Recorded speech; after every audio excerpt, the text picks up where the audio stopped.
বাবরি মসজিদ ভেঙে সেখানে তারা মন্দির নির্মাণ করেছে।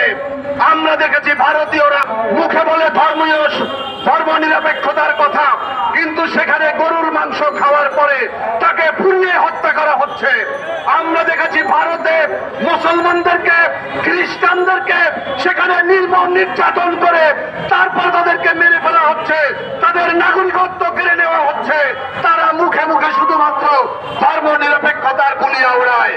আমরা জানি ভারতের আজকে আগ্রাসনের কারণ আমরা দেখেছি বিগত 5 তারিখে খুনি হাসিনা, সেই ভারতের পুতুল প্রধানমন্ত্রী, ভারতের মুখ্যমন্ত্রী হিসাবে খ্যাত শেখ হাসিনা বাংলাদেশ থেকে পালিয়ে গিয়ে ভারতে আশ্রয় নিয়েছে। বন্ধুরা, আমরা জানি যে ভারত হচ্ছে বাংলাদেশের সমস্ত খুনি, সমস্ত অপরাধী, সমস্ত দাগী আসামি, সমস্ত গণহত্যাকারীদের ঠিকানা।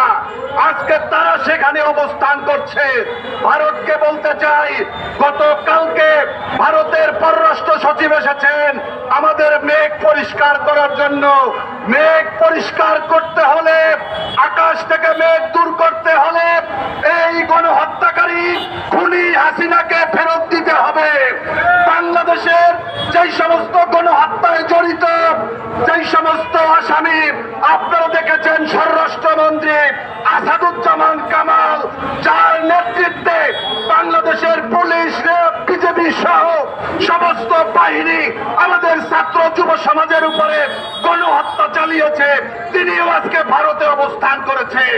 আমরা দেখেছি বিএনপির স্থায়ী কমিটির সদস্য সালাউদ্দিন আহমেদকে গুম করা হয়েছিল, সেই গুমের আসামিকে ভারতে পাওয়া গিয়েছে।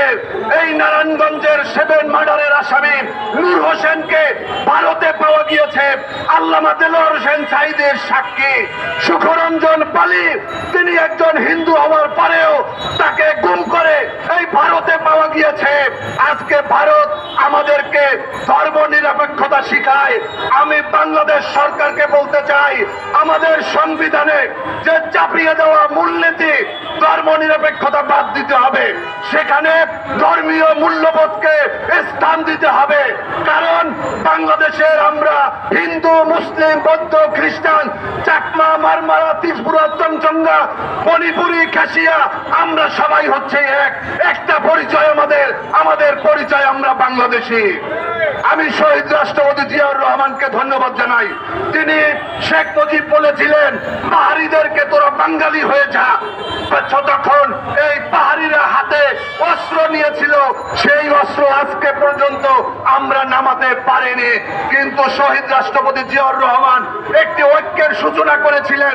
এই ভূখণ্ডের ভিতরে, এই মানচিত্রের ভিতরে যারাই থাকবে তাদের বাঙালি নয়, তারা হচ্ছে বাংলাদেশী। তারা কোনো ধর্মীয় পরিচয়ে তাদের কোনো পরিচয় হবে না, তারা এক নাম হবে, আমরা সবাই বাংলাদেশী। তাই বলতে চাই, আমাদের বাংলাদেশীদের ভিতরে যারা বিভেদ সৃষ্টি করতে চায়, যারা বিভক্তি সৃষ্টি করতে চায়, যারা এখানে সাম্প্রদায়িক উস্কানি দিতে চায়, যারা সাম্প্রদায়িক দাঙ্গা লাগাতে চায়, তাদের বিরুদ্ধে আমাদেরকে ঐক্যবদ্ধ হতে হবে।